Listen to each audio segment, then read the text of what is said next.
KSL News at 4 starts now. Afternoon, the Utah Supreme Court hearing oral arguments today whether a case involving an OBGYN should be treated as medical malpractice. News specialist Katya Stepovic was at that hearing. She shares the latest developments in this case.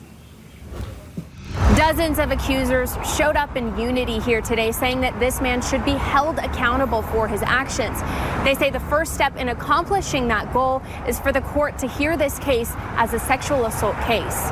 This comes after more than 130 women came forward in a sexual assault lawsuit that was thrown out about a year ago. Today, many of the same accusers showed up to support the claim that Provo OBGYN David Broadbent sexually assaulted them in the exam room. The cases involved inappropriate touchings and inappropriate conversations.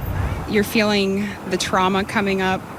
At the same time, you're feeling this strength of gathering with others, because sexual assault and the trauma and the PTSD that comes with that is very isolating, and oftentimes you feel like you're alone and no one knows how you feel. But once you see these other women in person, you know that you're not alone. I was stressed at first, hearing some of the questions from the judges and things like that, just about how they were interpreting it and interpreting the law, and how they might rule. But as the case went on, I got more and more confident that they're going to see this our way, and they know as well as we do that sexual assault is not health care and should not be considered as such. Since the statute of limitations is different for medical malpractice, that type of case would drop from well over 100 accusers to maybe less than a dozen. The question still remains, should this case be tried as malpractice against a healthcare provider or sexual assault?